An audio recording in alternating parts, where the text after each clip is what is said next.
Vamos a hablar entonces de algunos fundamentos de la terapia gestal. Uno de ellos fue el psicoanálisis.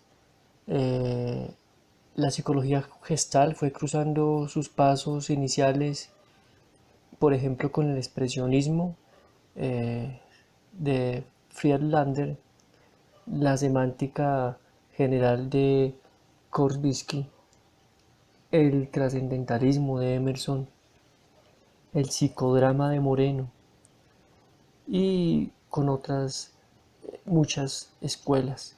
Veremos después que combinaba con otras corrientes como el judaísmo, el budismo zen, el taoísmo. Eh, es lo mismo la terapia gestal de la que habla Claudio Naranjo que la psicología gestal creada por los autores que he mencionado. En realidad parece que no, cumpliendo con un fundamento gestáltico, también en este caso el tono es diferente, el todo es diferente a la suma de sus partes. La terapia gestal no parece entonces como una secuencia lógica a continuación de los trabajos de los psicólogos gestálticos. Eh, lo que se muestra es algo totalmente innovador. Kohler, Berkheimer, Kafka fueron los que dispararon la primera idea. Luego hubo aportes de Bluma Zeigarnik, que en 1827 llegó a la conclusión de que una tarea inacabada exige dos veces más energía y memorización que un trabajo concluido. Por esos años, otro psicólogo gestáltico alemán Kurt Gostein, 1878-1965, niega que haya una dicotomía entre lo biológico y lo psíquico y entre eh, lo, lo sano y lo patológico.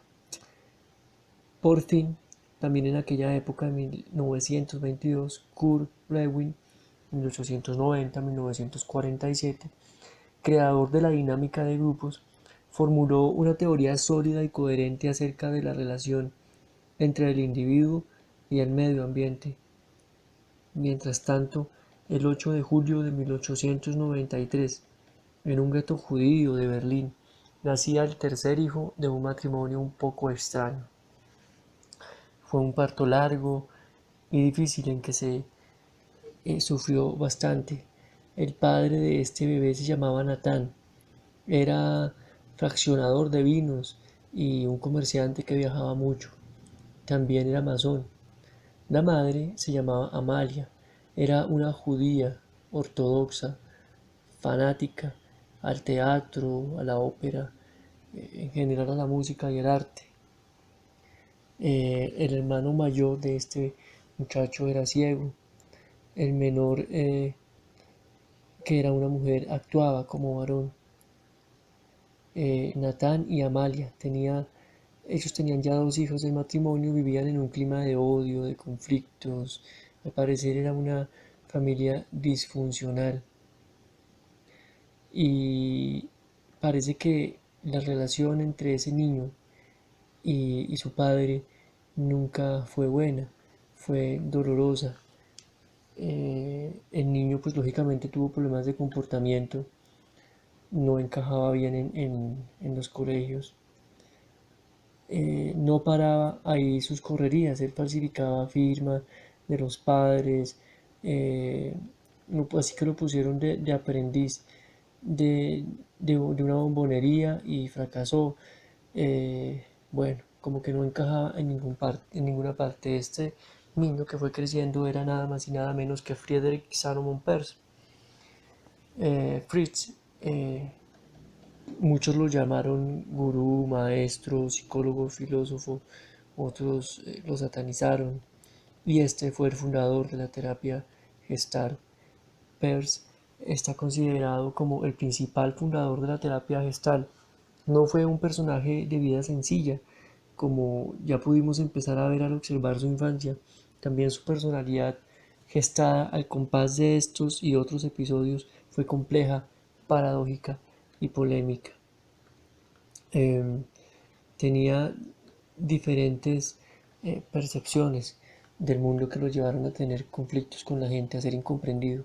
Todos quienes lo conocieron y lo trataron parecen tener algo de razón, tanto los que hablaban bien de él como los que hablaban mal. Sin embargo, Peirce no pudo ser definido con solo uno de estos adjetivos, aunque todos tenían algo que ver con él. La adolescencia de Peirce fue tan agitada y conflictiva como su infancia. A los 13 años sufrió una expulsión del colegio y el año siguiente dio muestras de una intuición que al parecer lo acompañó toda la vida. Decidió inscribirse a un colegio por su propia cuenta, un colegio que tenía énfasis en el arte, y allí se inclinó por el teatro. Eh, Se encontró con un colegio hecho a la medida de él. Y esto pues después se ve reflejado en la terapia gestal. Fue para él muy bueno haber ingresado a esa escuela. Su interés no solo tenía que ver con lo artístico, sino con lo que aquello proponía como técnicas de expresión. En el colegio Peirce conoció a Mars Reinhardt, famoso director expresionista del Deus Theater, y a muchos otros artistas que predicaban el compromiso total con el arte. Al finalizar el colegio, Peirce ingresó a la Universidad de Berlín para estudiar medicina. En 1914 estalló la guerra y fue eximido del servicio militar por una malformación cardíaca. En 1916 entró como voluntario a la Cruz Roja, y en esta guerra él pues tuvo la posibilidad de tener contacto con el sufrimiento. Al parecer fue una experiencia traumática de 3 años. En ese lapso fue herido en la cabeza, estuvo expuesto a grandes matanzas y vio todo tipo de atrocidades en la guerra. Le llevó varios años recuperarse de aquella vivencia y a lo largo de este tiempo se mostró indiferente a todo. Finalmente, a los 27 años de edad, el 3 de abril de 1920, se recibió de doctor en medicina. En lugar de invertir su tiempo en los hospitales, Peirce lo dedicó a desfilar por los cafés de Berlín, en los que se reunía la intelectualidad anarquista. Allí conocería a la gente que lo influiría, entre ellos el filósofo expresionista Salomon Friedlander. Eh, 3 años más tarde, Peirce decidió viajar a Nueva York para revalidar allí su doctorado. No pudo hacerlo porque no sabía inglés. Regresó a la Alemania frustrado y resentido con la cultura estadounidense. Algo paradójico porque Peirce sabía latín, griego, hebreo, alemán y francés. Por aquella época Peirce vivía aún en la casa de su madre y el fracaso en Estados Unidos no hizo más que acentuar los complejos que lo agobiaban. En una de sus visitas a los hospitales conoció a Lucy, una mujer mayor de él con la cual tuvo una relación apasionada y tórrida que le hizo transgredir todos los tabús. Esta relación fue breve. Peirce se sintió excitado, estimulado y al mismo tiempo culpable. Su vida entró en una crisis movilizada y decidió someterse a psicoanálisis. Eligió para ello a Karen Horney, 1885-1953, una de las personalidades del psicoanálisis. Ese encuentro fue muy enriquecedor para él como persona y como teórico. En 1927 Peirce se mudó a Frankfurt. Allí encontró trabajo como asistente de Kurt Goldstein, que trabajaba con personas con lesiones cerebrales a partir de experiencias de la psicología gestal. Allí Peirce conoció a Lord, que luego se llamaría Laura, una joven de 21 años, y con ella empezó a existir romance. 3 años después, Fritz y Laura se casaron. Peirce se analizó durante un año antes de casarse con Clara Appel, quien interrumpió abruptamente el proceso y prácticamente le dio una orden.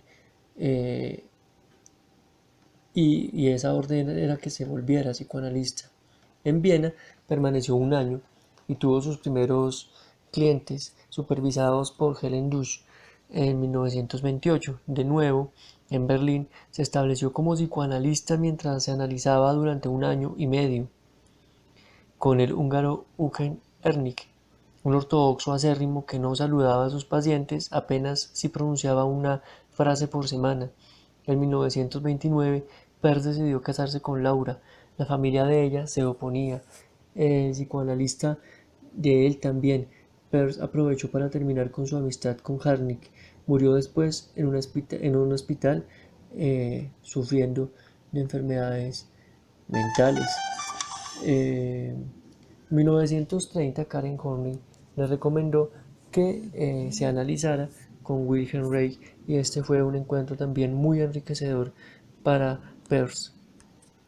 Bueno, y parece que en 1931 pues tuvo eh, un bebé y esto pues le ayudó como a descubrir los sentimientos de padre y a superar el miedo que tenía a a no ser fértil. A todo esto las heridas que la guerra había dejado en Europa, lejos de cicatrizar, se profundizaban. En Alemania se vivía una atmósfera sombría de presagios de terror. Poco después se acrecentó la persecución a los judíos y tuvo que irse Peirce a Holanda.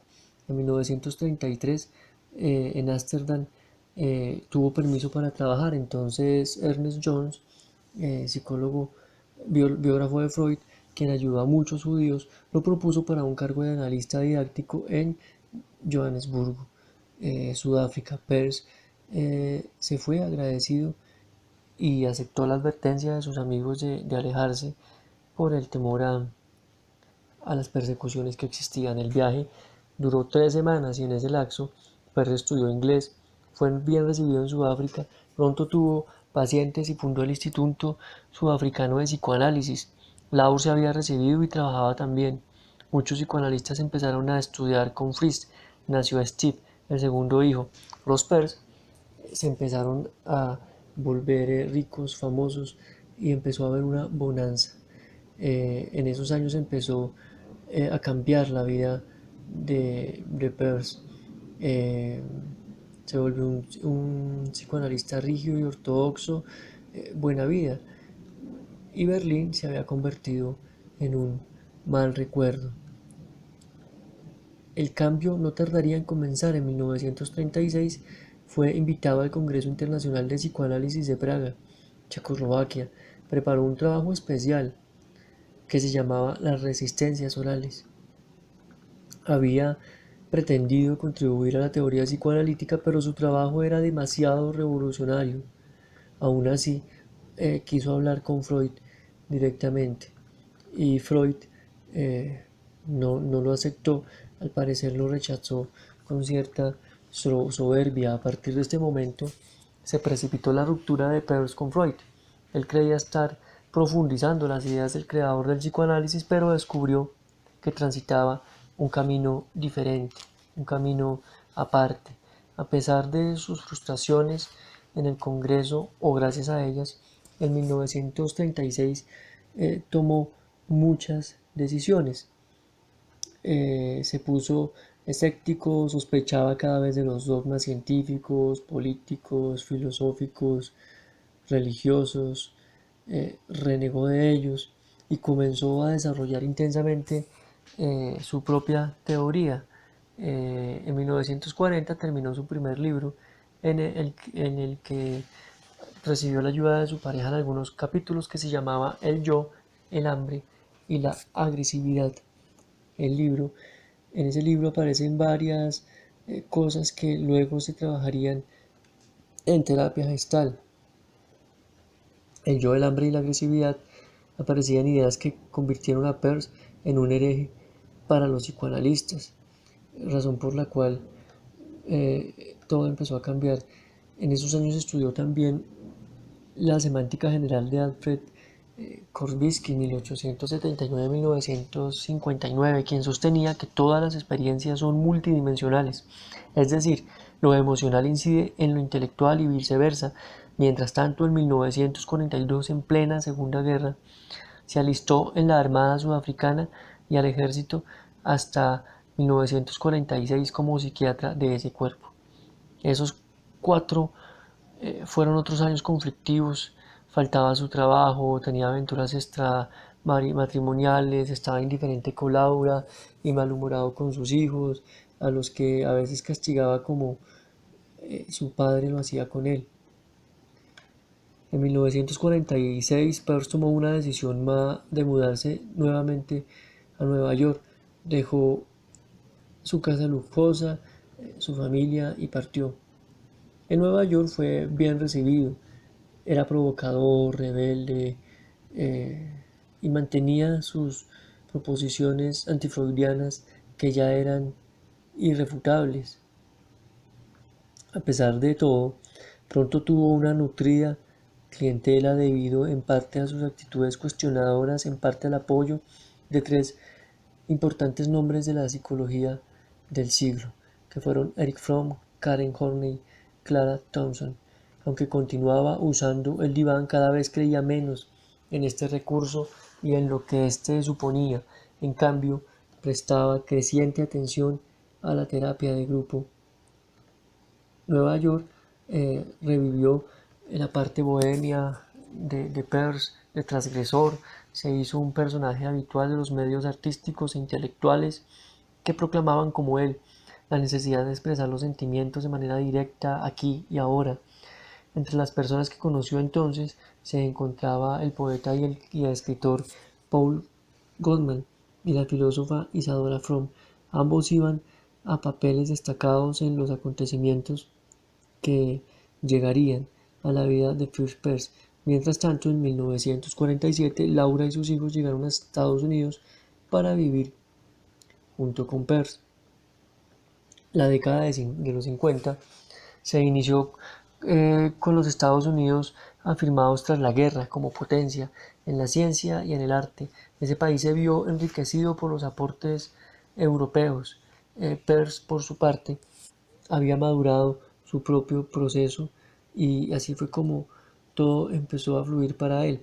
En 1950 se constituyó el grupo de los 7 formado por Fritz, Laura Peirce, Paul Goldman, Isadora Fromm, Paul Weiss, psicoterapeuta e introductor de Peirce en el Zen, Elliot Shapiro, Sylvester Eastman y Ralph Hefferlin, profesor universitario.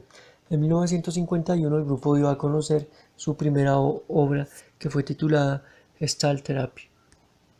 No fue fácil parir y dar ese libro en colectivo, ya que lógicamente habían muchos desacuerdos y muchos pensamientos encontrados. Laura, que fue alumna de Goldstein y se había doctorado con tesis sobre psicología gestal, no quería que la terapia se llamara terapia gestáltica. Peirce insistió en que para él lo esencial de lo que estaba proponiendo consistía en la idea de la situación inacabada o gestal abierta. Llamaba a su método de trabajo de entonces terapia de concentración, porque el paciente debía concentrarse en el aquí y ahora, y sus sentimientos, y sobre todo en sensaciones físicas, y se oponía a la libre asociación de ideas, que era lo que se hacía en el psicoanálisis. Lo cierto es que, más allá de las discusiones, el libro marcó el nacimiento oficial de la terapia gestal y se llamó terapia gestal. Los 4 años siguientes fueron vertiginosos y pródigos en acontecimientos para esta práctica que recién nacía. Empezó a inaugurar centros gestálticos en Cleveland, en diferentes partes del mundo, y esto pues lo mantenía ocupado viajando. Sin embargo, de vez en cuando sufría depresiones, momentos en los que no creía en nada. En 1955 estaba en una de esas depresiones, cansado y deprimido. No creía en nada, ya no amaba a Laura, solo soñaba con retirarse a vivir en Miami. Se mudó a Florida, donde vivió Era un departamento pequeño y oscuro, tenía algunos grupos terapéuticos y carecía de amigos, hasta que a fines de 1957 volvió a enamorarse, esta vez de Marty Fromm, una mujer de 32 años, tímida y neurótica, que se preparaba para ser terapeuta y que era su paciente. El romance fue intenso, sexualmente desbordado, duró 2 años y en ese lapso Marty no se divorció, aunque lo haría tiempo después. Juntos, ella y Fritz transgredieron límites y tabúes.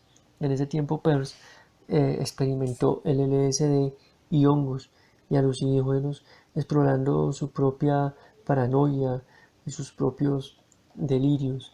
Marty puso fin a la relación y una vez más parecía que había llegado el ocaso para Fritz Perls. No podía huir de su profesión ni tener éxito en ella. Se aferró al LSD, vagaba. Entonces aparecieron en su camino dos jóvenes terapeutas californianos, Jim Sinkin y Wilson Van Dusen, que lo invitaron a San Francisco, a un hospital mendocino, y Skin logró convencerlo de que abandonara las drogas y entre él y Van Dusen lo pusieron en contacto con los más importantes psicoterapeutas de la época.